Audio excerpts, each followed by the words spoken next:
Hi there, and welcome to Dreamy Dreamland with Sensei Al Bob. John and I went off to Mystica or Mythica or Magicum. Mythica. What was it called? What It was was Mysticon. Mysticon, right? Mysticon. And it was interesting. I put up a few live chats of being there, and it was interesting. It was definitely a Here's what happened. After 30 years of working in film making and music, 30 years of it since I was like 11 years old or something, since I was a kid with video cameras in 1990, a little kid that wasn't fully grown yet, didn't even start puberty, and I was throwing dummies off the roof doing videos, plugging them into two VCRs to make the music play, record on another video player with one of the sound things from a CD player or something. Doing that in 1990 to moving to Los Angeles by myself. All my friends had turned their back on me, treated me like I'm the loser now instead of the coolest one. I was the coolest one, then they all turned their back on me, and I got like insecure and weird, and I had no one to turn to in my hometown anymore. There's nothing really left for so you me. went to LA. So I moved. I went out to go make my dreams come true when I was 19 years old. I was 19 years And old. where'd you go? You went to that Los summer. You Angeles. went to a summer program for filmmakers. Yeah, and I loved it. So what happened? I loved it. It was awesome. It was. I loved Los Angeles. I loved the warm weather. So why don't you stay there? And so I went. I talked to some kids. We were gonna move in together, and I went back home and got my stuff together, and I moved out there in a cheap room that was like, I thought kids thought I was a rich kid or something. It was like $300 a month, and my parents helped me pay for it at first. I was living off of a few $100s a month. I was living in poverty. Sometimes I have to shop in the Mexican grocery store, So which was very, very cheap, and some of it was cheap quality. Out there, and my first experience, the most awesome ever. I was doing art. I was cool, popular, the most popular girl at the summer program, Otis College of Art and Design for kids, for teenagers. She wanted to be with me. I didn't do it because I had some random girlfriend back home that I didn't even like that much because I wasn't. I just, I was too stupid to think, hey, one's not that close to. I'm not that close to them. They're just these random girlfriends. They're not important ones. Anyway, so and then I didn't have any girlfriend for 3 years after that when I moved to LA. I didn't have the confidence. I tried working on movie sets. I took random classes at just like not real schools, but like UCLA Extension, where you just pay like a certain amount to take a class. And did you get any experience? Did you meet any people? Did you make any connections in the industry? well, I was in these bands playing drums. Did you enjoy that? Not really. They weren't that good. They were okay, but they just did like, I mean, they were okay. It was okay, but it was so small. It wasn't like getting famous. It wasn't like getting famous, and that was like back in Did you 1998. enjoy paying the? Did you play music to enjoy the music? Yeah, but it wasn't really my type of music. What kind of music was it? It was just random kind of pop, normal music. What was your kind of music at the time? At the time, I liked alternative. And anyway, I went out there. That was in 1998. And by the year 2000, I had produced with, I met actually met Danica in 2000, about her kind of 1999. She was in my film class. I got into a film school just as a screenwriting. I didn't get into a real official film program. They didn't let me in or whatever, but I just got a screenwriting degree there. Learned how to do, anyway. I thought for sure I had been there 5 years, and we produced these like higher budget short films. One of them she got together we $26,000 for one of them. You know, she raised the money. I didn't have to pay any money. I was the producer on it. I physically built the sets and did all the work. We worked relentlessly hard at it. And I thought, this was a tremendous effort. We are going to get into Sundance. And this was back in the year 2000. I thought for sure, after having done it so long, for How years, long you been doing it? I've been out there years, 3 or 4 years, Uh-huh. 3 years. And what kind of work did you do? Or I just go to school? I built these huge sets. I physically carried, loaded up a giant flat truck like that had some flat thing on it I got these sets from the Brady Bunch TV movie, and they're left over and they're throwing them away. So I had to transport them and physically carry them all myself because she was a woman and couldn't really do much of it, or she was a This young was woman. for Danica's film that you got Yeah, $26,000. yeah, she got together. We thought it'd be 6,000, but then eventually she raised the money or whatever, and we made this big production. I did this amazing art all over the sets, and we did like we built the sets to look like real rooms and with a green screen and stuff like that or whatever, a backdrop, and filmed on the real movie 35 millimeter film. It looked like a professional movie. It was a short film and called Imagination. And I can get a higher quality of it from somewhere. She has these big 35 millimeter reel prints like that would print, because back then the projectors used to need them for the film festivals. We went to all these film festivals. We didn't get in Sundance. I thought for sure we'd get in Sundance. We'd be the famous people. That's the whole reason why I was working relentlessly, like 19, 21 hours a day, sometimes more than 21 hours a day. My back hurt. I was weak. I was like a little college kid, and I kept working and working and working, like as much as I possibly could imagine, because I wanted it But had to isn't be the that what that best. industry is about? I mean, everyone works on films that No hard. one, no one that I've ever met has worked as hard as me at it. Really? Yeah, yeah, that I've met yet. They work hard though. They work more. They worked a little more consistently. But I was bedridden in a bed as my body withered away and atrophied, and I got down to about 125 or 130 pounds. This leg was just, I mean, it was crazy. I kept editing with all my might. It wasn't something I thought was fun.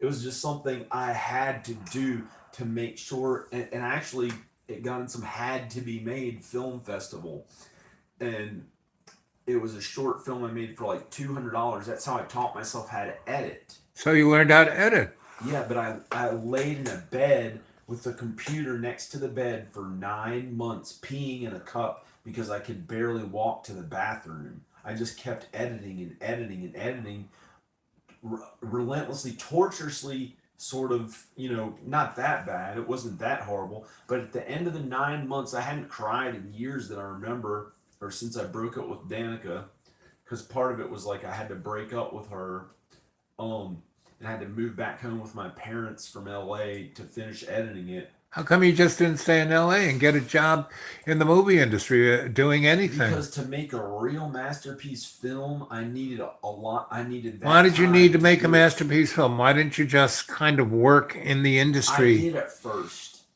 I worked as a production design. I started as a production assistant right out of film school or Uh-huh. whatever it's called. Yeah.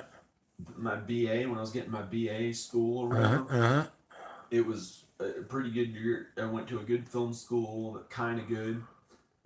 It's like in the number 7 or number 8 film school, and as soon as I graduated, I sent out resumes to be an intern and production assistant, and I got a production assistant job. And as soon as they hired, and I had already been a production assistant a few times and stuff, and they liked me. They thought I was cool, and they gave me a raise to production designer, and I got to design these feature films. I got to design 2 feature films. How long did you do that? They were in Hollywood Video. How long did you do that? It was only like a couple months. I worked on these various feature films, or 3 months, a few months. I worked on more than just those 2 movies. Once they wrapped one whole movie in a month or two, they started another one. Then I got in an argument with the director. He was the guy who wrote the Blair Witch Project 2, and he got to direct this one. And I was like the production designer, but I was working crazy amounts of hours, like on all types of caffeine, driving across town these crazy ways that were just, the amount of work I was doing was ridiculous to get the credit and to build my resume. And they're only giving me like, one of them they're giving me 700 a week, but one of them they're only giving me like 200 something a week, but they're buying all my food and paying for my gas and stuff like that. And I did that for a while as a production designer for a few months, and I was so sad doing it. I said, why am I a production designer? That's not what I came out to Los Angeles to do. I wanted to be a director. Maybe I didn't think about being a star yet. I kind of wanted to in the back of my mind, but I was afraid to say out loud because I was so young. And no one growing up with me would have So, John, that was then. This is now. So, what's the problem? So this was like back in the year 2001 or 2000 or 2000. I had already worked relentlessly for many years. How many years? Well, if you include into my childhood when I was doing those home videos and stuff, like, and playing music and all that, I was building up to doing my own films. I already worked like 5 years, maybe 7 years in 2000. So when you started out making them, how did you feel about making and I them? still wasn't. Did you I enjoy? Were I you didn't meet the passionate? right people. Were you like those people today? I mean, the people who are on that panel with you, Yeah, they the make people on these, the panel with me. right? That's the thing. Is they have, well, for cosplay they are very good. It was a more of a cosplay panel, but for filmmaking, Yeah, but the it's one not so much that. It was I what have they a better were. resume Yeah, but than, it wasn't what I'd say they. all of the ones at the whole convention, besides the main biggest people and this one or two other guys, and there are like 50 guests. But John, And I've been doing it for like 20 or 30 years, and still, after all that, I'm on some thing panel talking about this and that. Haha, yeah, I did a short film. yeah, but I basically, audience, you can go and look at. I have them on the channel on the Dreamy Dreamland with Sensei Al Bob. I put up 4 It's live chats I'm not of even people. paid to go to be a guest Yeah, at the but convention, so John, why that's am I not even what doing I'm it talking anymore? about. You could It's see these. almost humiliating. Yeah, but these people were pay people. I've already been passionate about it for 20 years. How much more do I have to do of not getting enough money? Being 200,000 by myself doing YouTube videos like in front of a computer, it's horrible. Like number 200,000 most popular YouTuber of today. Hey, you made it in the you moved out there in 1997 when you were 19 years old, expecting to it not take anywhere more than a few years, doubtful 5 years. That I couldn't wait that long. But then 21 years later, 21 years later, like I'm still like the number So John, figure out 200,000 what YouTuber I mean. and the number 100 something thousand The actor thing on about IMDb. what I saw today That's was like a random lay person. That's like, oh, just one of somebody in The the people who were Middletown there, City or you know, something. they're It's not just they're some random not person. A-listers. They're not on top of the thing. They're not world famous, I worked at but it they're with everything happy I doing had what they're doing. They so would far. pay people money to do what they're doing. That girl who made that costume, guys, that video, it's about 3 minutes. She made this costume, and she's like a wolf and a bunny, and it's just, and she made it by hand. It's unbelievable. And she was proud to be wearing that, you know? It's like I feel like my body doesn't look good enough. People don't care about me as enough as a star appeal type of character. I haven't hit the right character. I haven't even auditioned once.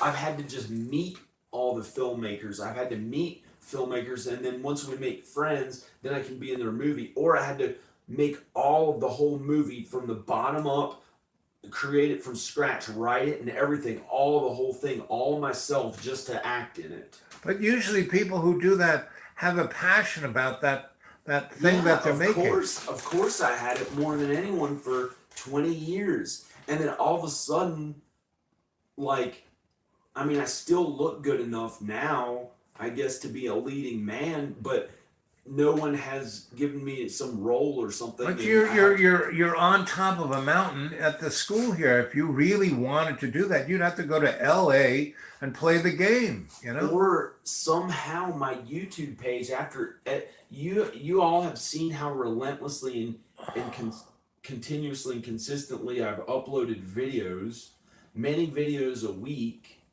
on average, many videos a week, sometimes working crazy editing, a lot of them, doing all this editing and all the tag words and descriptions and everything. This is just a new thing for me, YouTube. I've been working out pretty hard for a few years now, 2 or 3 years. And it's like, why is it not there yet? So why do you think it's not there? Well, technically, I got a big Ronald McDonald video where you can't even tell what my face looks like because I have makeup on. All those fans and people that saw me would never recognize me in person. So if I'm going around somewhere, no one is ever going to walk up to me unless it's like a really rare occasion and say, "Hey, you're this John Burnham guy." I don't think anyone has ever done that unless they're like, "Oh yeah, I know this person and that person, and I live in your town. You're him," and it's like I might as well just be some random guy that was some popular person in high school, and they're like, "I heard about you. You were popular or something in high school or something." And it's like I'm pretty much just a regular person. As much as my resume is all built up, I have never gotten to be an A-list type in anything. I've never gotten to be someone who they really care about, like the Beatles. That was my whole motivation, was to have my art more original and emotional than anything, and have people see that my music, my art, the things that I was creating. Do you think that Paul McCartney has any understanding of someone who has worked just as hard as him all those years, just as hard as Paul McCartney, except getting little to well, very little recognition for the John, amount of most effort? artists who do their thing get very little recognition, you know? Well, I don't want to live a life like that. Then find something that makes you happy and do it. There is nothing else that makes me happy. It makes me horribly depressed to do some mundane job that equates to failure in the thing that I was really working at and wanted more than anything other than my family. Of course, my family is the number one, but that's all that I lived for in high school.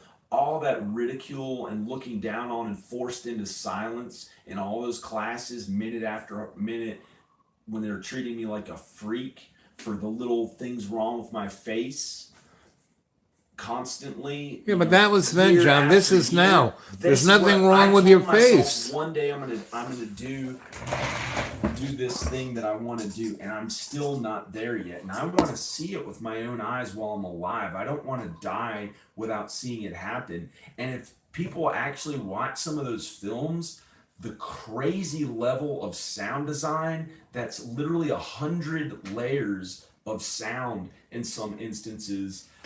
or 40, 70 layers of video, the crazy amount of stuff that I've spent editing, creating this really weird original art with this tiny budget I had. I mean, it's real art. It's real art. It's real. You're looking at someone who has suffered for it because I wanted it so badly, and I still haven't seen it happen. However, it doesn't matter that much compared to my family. My children and my loved ones are more important. I understand that. I just feel like very alone. You at least got I one feel very person, alone. I have you, right? and I think I've turned some people away in my pursuit of that thing that I wanted to achieve. But they were ridiculing me and looking down on me to begin with and giving me very little love. Even in my own family, who loved me a lot, I felt awkward and not as good looking and comfortable around them as my older sister, who's the confident best one. Oh yeah, she's the best. Make fun of John and stuff growing up. But then now we're okay now. We're normal, and I love her very much and everything. Obviously, that's okay. She's older than me a little bit, and my little sister really got made fun of. She had more social anxiety than I did. So did you see the guy She had to really who was suffer. really heavy and he wore the pirate hat and he was in the wheelchair? He was right in front of you at Yeah, your. I talked to him a bunch before the thing. So what'd you think? I mean, there's a guy who's got some real problems, and yet he is happy.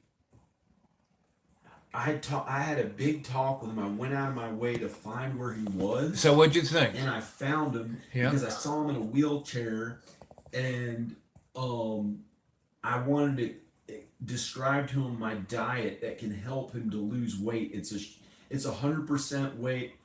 It's 100% sure way to lose weight for anyone to make obesity not possible. And I went and described the whole diet to him. I described how I lost 15 pounds, and it's the thing that I'm most excited about right now. And he said he already lost 100 pounds in a year or two, Right.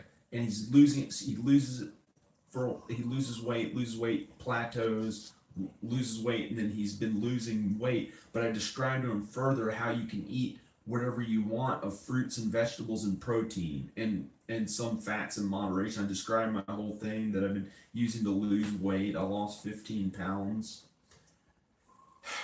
And it's like I feel like I still even it's like I don't look quite good enough because I think it may just be a fact I don't look good enough unless I just have my comedy to rely on, you know. But anyway, that guy, he's losing the weight and he's gonna keep losing the weight.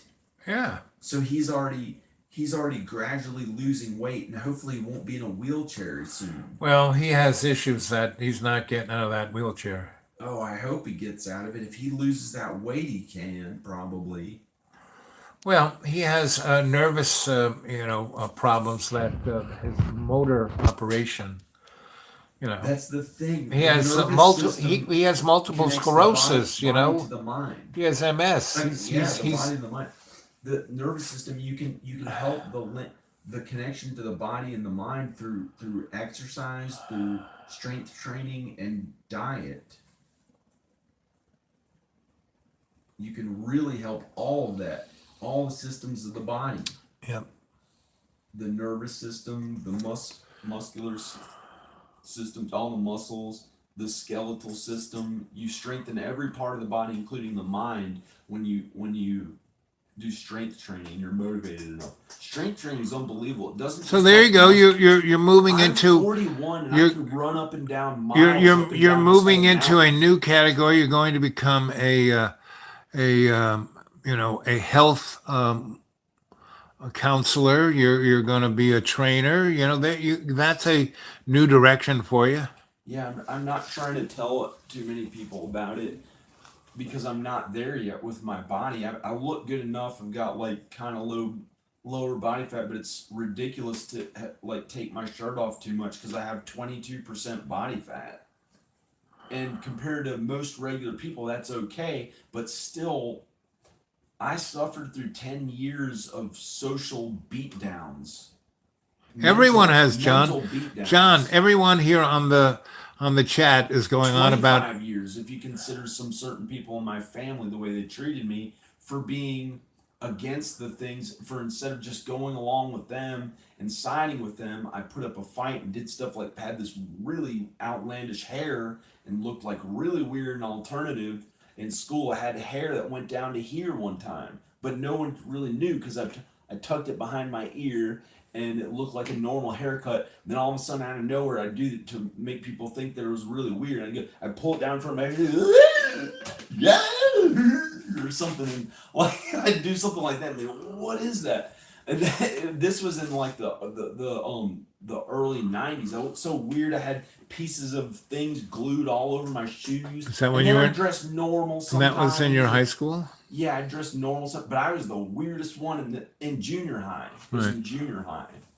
It was in junior high. I was the weirdest one in the whole junior high as far as my dress. I didn't do any drugs. I had never done any drugs. I don't know if I'd ever smoked a cigarette through all of junior high.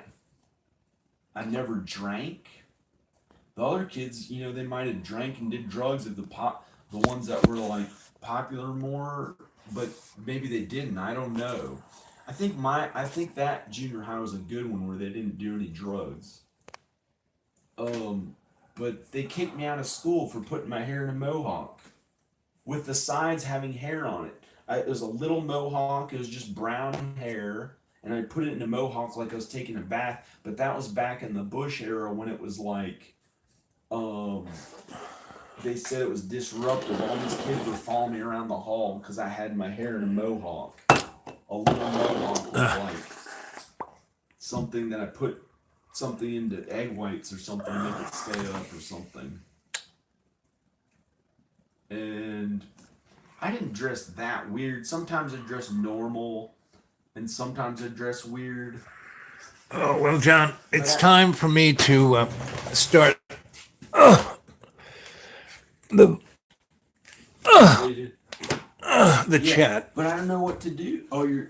I'm going in the room and going on the Because I chat. haven't gotten there yet, other than Well, just keep we at gotta it. keep working at it. Keep God, working at it. it's unbelievable. It's like there's a story. It was kind of frightening that there was a kid who was like some little boy or teenager, and he was told, "You'll be rich one day," and then he went his whole life struggling, barely having any money, and then finally one day when he was a very, very old man, he was like 93, he finally somehow somebody gave him tons and tons of money. Yeah. Well, I'm going to go in here. I'll see you later, buddy. Yeah, but I've been at it 20 or 30 years already. Yep. So like, when is it gonna get there? I don't know. I can't tell you. All I And can say don't is have keep my plugging. family anymore. Well, then go see your family. If your family's the I don't most feel as important, comfortable with well, it. go to Texas and go see your family. You know, You know that? Like, No. you can help me. no. Like, what do I do? Just keep working at it all the time? Pretty much. Pretty much. Oh man. Okay, buddy. I'll see you tomorrow morning. Are we going? Are we going? I To don't know if Mr. I can even stand to go there, but I have to. I think Okay. to the convention because they're treating me like these people who don't even have like one or two short films under their belt like that, or where I was like 15 years ago. Well, they were nice to you. Yeah, but it's like, oh, I'm just one of those people, who started a couple years ago. And it's like, I feel like my resume is better than most all of them, but I don't get to feel like that guest who walked in right after we left the panel. Uh huh. She was the big star novelist. Or Yeah, author. she's big time published. Yeah. How big is Big Time Published? I have no idea. I didn't stick around And she says, because "Oh yeah, I went to USC. It's better than the school you went to because she went to the #1 film." She school." said that.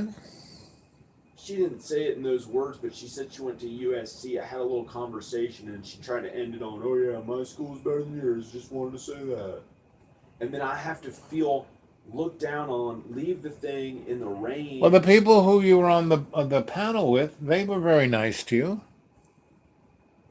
They weren't down on you. They were nice, and I, did the live chat of it. You guys Just can see somewhat that. depressing It's literally somewhat depressing to have been at as long as I have, and it seems like people don't even care. Then you come around on my channel to have the first real fans that are actual fans. It's all because you were there, and they don't give a fuck about me. And why is that? Do I have to fucking turn into like an alien or something and genetically manipulate things to finally have people fucking care about what I do? Like, what do I have to do? I'm not going to do any meanness to anybody. I learned that. Well, maybe your niche is Ronald McDonald. You Oh know? yeah, got makeup covering my face. Well, Some then character- don't some cover up your character face. that doesn't at all showcase my ability for comedic improv. Well, then be the Ronald McDonald that showcases your comedic it's ability. like a random. Hi, I'm Ronald McDonald. Ha ha. Like, who cares? Anyone could have done that. Ugh. And it's like some okay. It's some tight shirt that like fit me wrong, and I just happened to film it and it got really big. I don't even get to collect all the money off of it. Should I just be happy that I'm literally fucking making $500 something a month off of my life's work?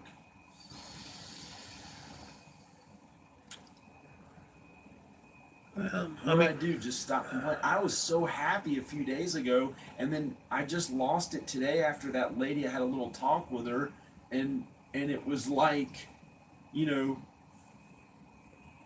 she just acted like I'm some. Well, it didn't feel good. It didn't feel good because she gets to be the star there and enjoy all those decades. Well, you were that on the she was panel. on. You were a star. You were sitting up there. Not with her. Well, that's And I her. wasn't treated as the star guest that they liked so much, and that's okay. I don't want that from them. I don't want to try to seek that out and try to get that just from them. That'd be wrong. I want to actually be that already. Or is it cool enough that I have these things on my resume or whatever it is that I kind of am cool? I just don't feel like people have cared enough. They've cared about some of my really funny music videos, like Slash. There's certain people that are Guns N' Roses fans and Danzig fans that saw those two videos, even though I don't like Danzig as much recently because he's into that evil stuff, and I don't like evil. I like being kind to people. And for some reason, the people that saw the Danzig parody, oh my gosh, they literally said that was one of the funniest things they've ever seen in their life, or is the funniest thing they've ever seen in their life. And the Axl Rose parody, they say it too. But those are just two music videos that I did. They didn't say it about any of the other ones that I remember. You might get a comment here and there, but those are the ones they really, really cared about. Well, I don't get it. And that was a Guns N' Roses parody. It's the #1 parody of Guns N' Roses online when you look up Guns N' Roses parody, Axl Rose parody. However, it only has 130,000 views. You know what that equates to? A few $100s. Yeah, I earned a few $100s off of the whole masterpiece work of art. well, John, all I can say is that, I've been an artist since 1969, and my art has never been economically, ruminated. But that's why I was an electrician. That's why I was a healer. That's why I did all the other That is things. the plan B that multimillionaires and billionaires don't ever consider. But I mean, for you, it's amazing. You're different. You have a gift like an alien. I'm sorry. I didn't mean to insult you. no, I don't take being called an alien an insult. No, like you're so amazing. You're like a highly intelligent alien with electricity that's more human in your IQ than a human being. Almost, you're so good at electricity. You're really good at electricity. That's amazing. That's a really good gift.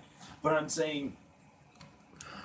But John, all I'm saying is that I did my art only because I liked it. I mean, I expressed myself. Yeah, you didn't have to have something to prove. Right, exactly. I had nothing to prove. You I know, had a lot to prove, a lot of suffering through all those schools. John, when I was in the seminary, I got beat up and put in a hospital. I was nearly killed. You But you know, got them back right there. but I mean, I learned that getting people back I isn't never worth tried it. to, yeah. Well, I mean, you stood up for yourself right then and there. And I Right. didn't know how to do that. Yeah. They kept hurting me year after year, minute after minute. It Yeah. turned into every, But the thing I learned, I mean, the horrible one day, thing I every day. learned from being in that seminary was that you get, you see what's going to happen before it happens, and you get out of the way. See, that's the thing is you live more like feeling happy every day, no matter what. That's what yesterday I was doing that. I was like, hey, live for the moment. I watched a Ty Lopez video, and he lives for the moment. He just feels good. He feels happy when he wants to feel happy because this could be your last day ever. You never know. And so he makes it his business to feel his best in the moment. Yeah. In the moment. And I noticed that with one of my most successful friends. He's a senior designer at Vans. He's head of design of all Vans shoes. And he's one of my best friends. Even if he was poor, he'd be one of my best friends. And he was one of my skateboard friends growing up. He was always into skateboarding, and he has the coolest job. He's got like a almost $2 million house, a 1 point something million dollar house, 2 Ferraris, 2 Porsches. Does that mean anything? He produced an album of funny messages for me. But he's successful, and the way he did that is he was kind of pushy, and in every little subtle moment and interaction with another human being, he had to prove he was right, he's the best, and then other people go, okay, whatever, you're right, or whatever, and then he'd be like, yep, yep, and then he proved his point, and he did that everywhere he went, and always had to feel the best.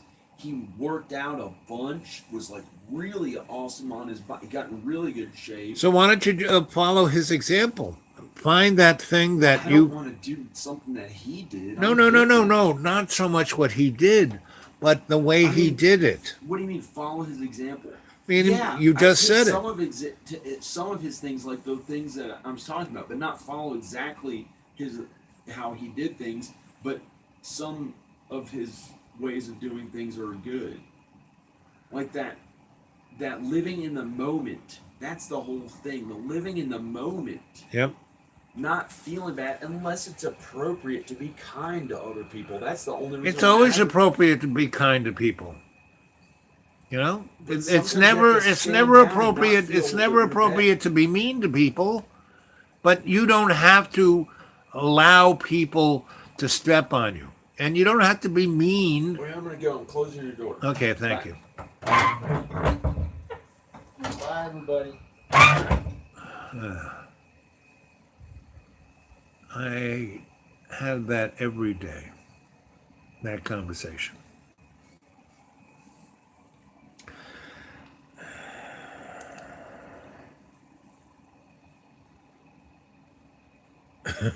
Ain't got time for this shit. But why I put those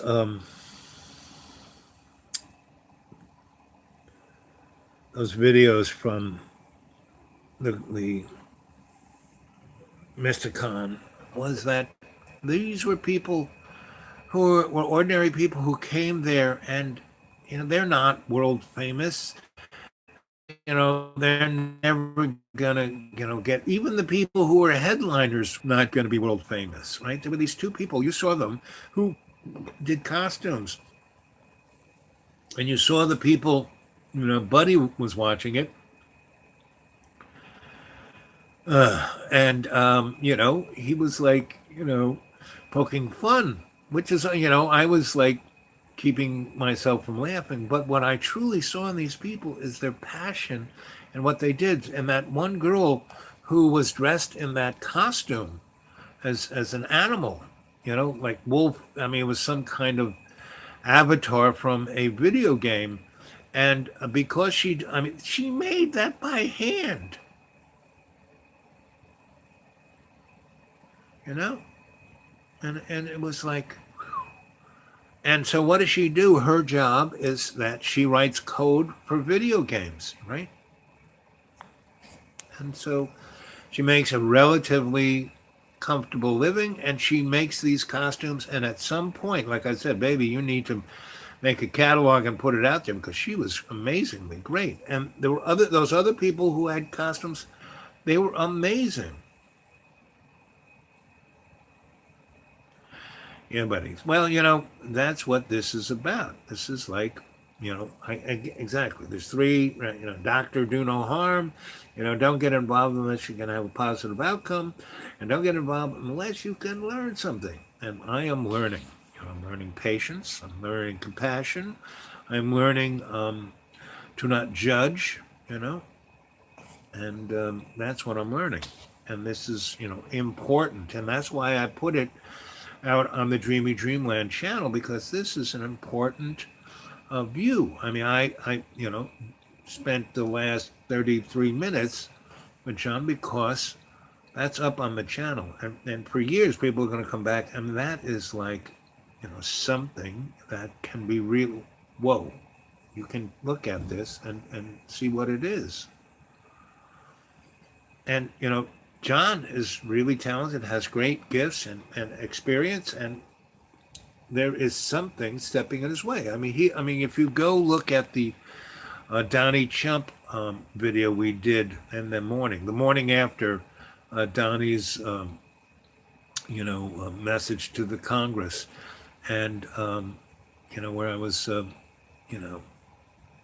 having a good time with Madame Leplotzi, and John, carried up the lectern and put on the suit and the wig, and it was hilarious. I mean, that was funny, you know. I mean, it was painful but funny. Uh,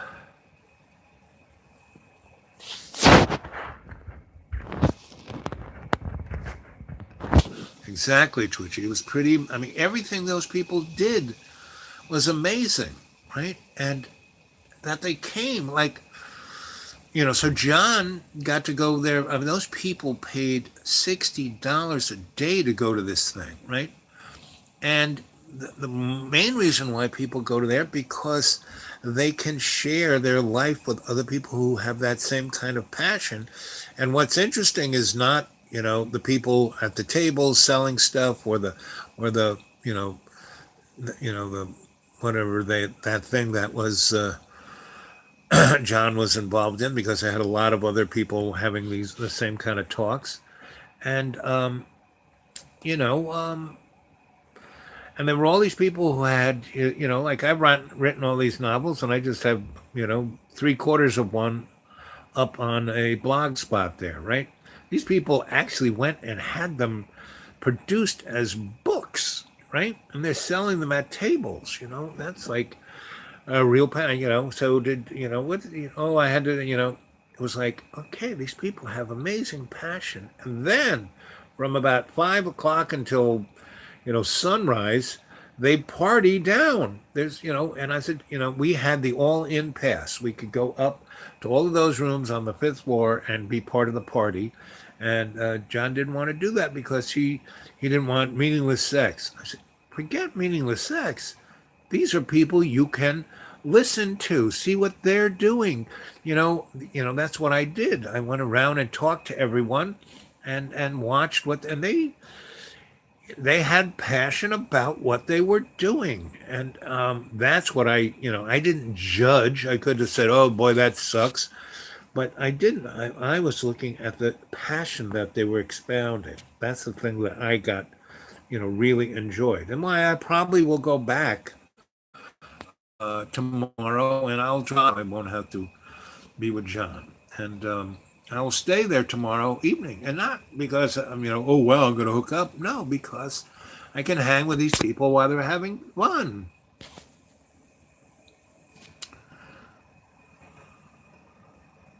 Brandon, what's up, Brandon?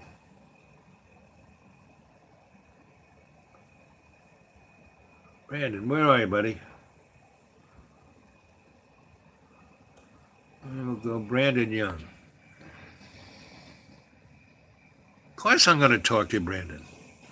And I've already, I keep telling you guys, I get 40 to 100, way more Gmails than I do thumbs up, right?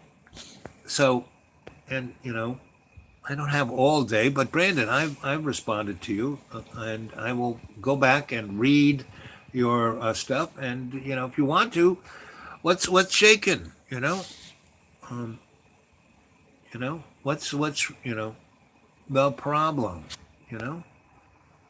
And this is the cadre, this is the course, this is the place that you should talk to all of us, not just me, you know. I'm here for you. I'm here for all of you, you know. So what's the problem, Brandon? Let's hear some.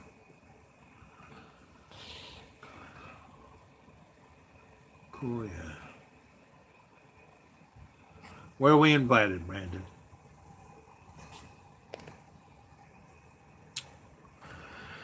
What I try and get everyone to do is be more in depth.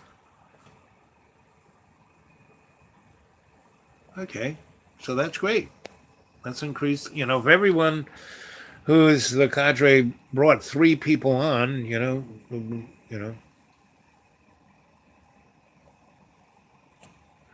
Yes, exactly. Thank you, Jamie.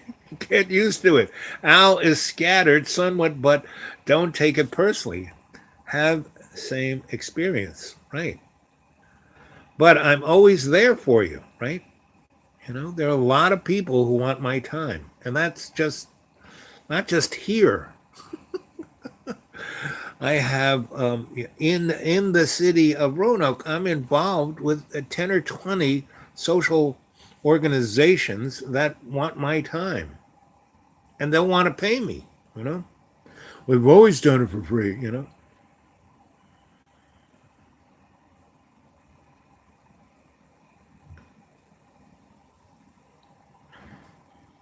But Brandon, I'm here for everybody, and so is the cadre. So speak up.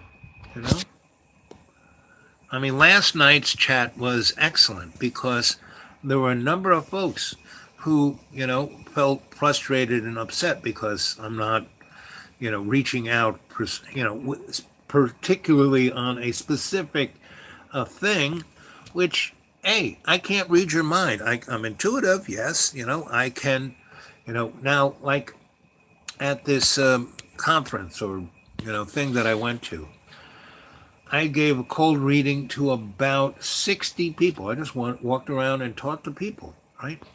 And then I gave them a cold reading. They were like, and then they told me very succinctly what their issue was, and I gave them advice.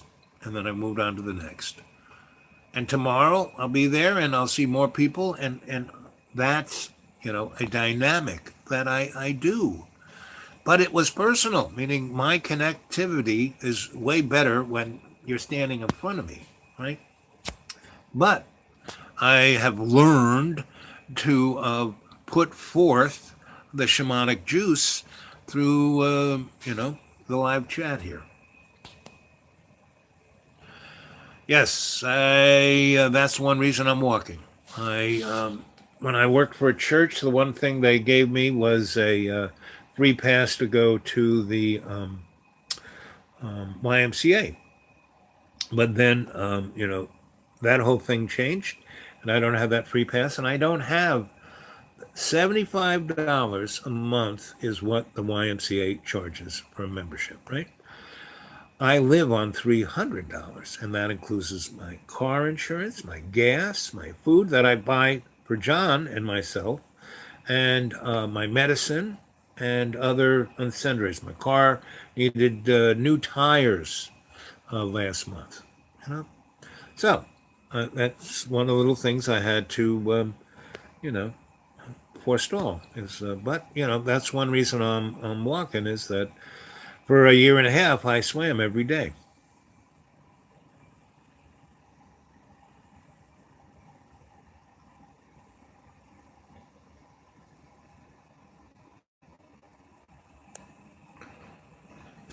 Uh,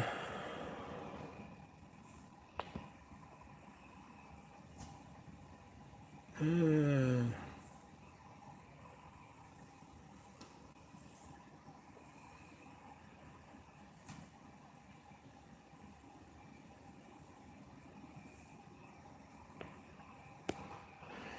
and Brandon, if you want, I'd love to see your live chats.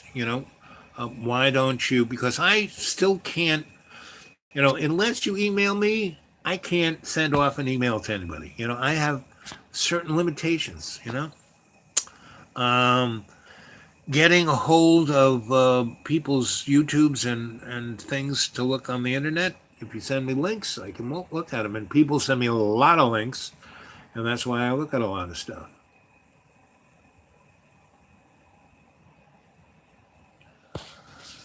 Okay, so here's Brandon Young saying, and I'd love to introduce Al to C.W. Chanter. Okay, so Brandon, why don't you introduce me by telling me who C.W. Chanter is? Or, why don't you put the link that I could go look at it? Like, Jamie Hillier, he gave me a link to see this woman who had issues, physical issues, and I watched her thing, and, I appreciated what she was talking about, especially about meditation, right?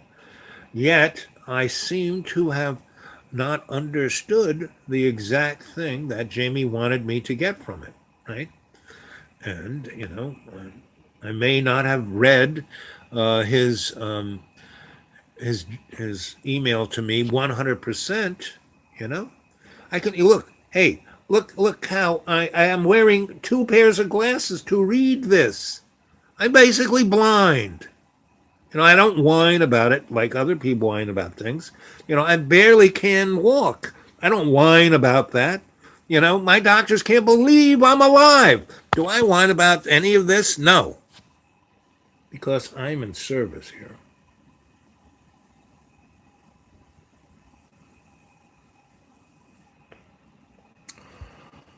Oh, ba-da-boo-boo. Boo-ba-da-boo-boo. Boo-ba-da-boo-boo. Yeah, living wage should be $1 billion. I wrote a grant for the city. The folks in Las Vegas. You know what the average minimum wage in Las Vegas is? $40 an hour. Because they have a business plan. They don't make their money on gambling or drugs or prostitution. What they make their money on is conventions. And I wrote a grant on the strategy for this city and county to do the same thing here because Roanoke is a transportation hub and they're ignoring it.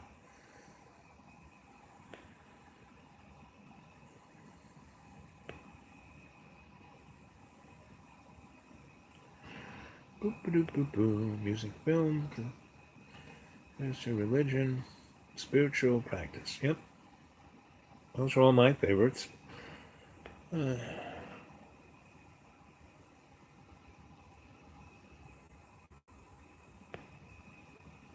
yes. I mean, and they are constantly needing more and more people. That's why Las Vegas is growing. But environmentally, it's not sustainable. They get their water and their power from Hoover Dam, I think, one of those dams, and the water is, but now probably overflowing. I mean, there are things going. I mean, guys, back in 1971, when I was, Mr. Engineer, and I was working, Los Alamos and Kirkland Air Force Base and place like that, I was, privy to go to certain kind of meetings and lectures, and I heard this whole thing. And actually, I heard about Alternative Three back in 1966 when, or actually when I was at the seminary in 65, because my computer science teacher, was, Mr. Rocket Scientist. Anyway, so he was involved in all these amazing things in the 40s and 50s as a priest because the Catholic Church owns most of science. And he was telling us, all the issues of that, he was the first person to give me the scientific 411 on the mud flood, that, back between 1790 and 1840, there was a tremendous, okay, I'm going to plug in my battery here. I might, let's see what happens.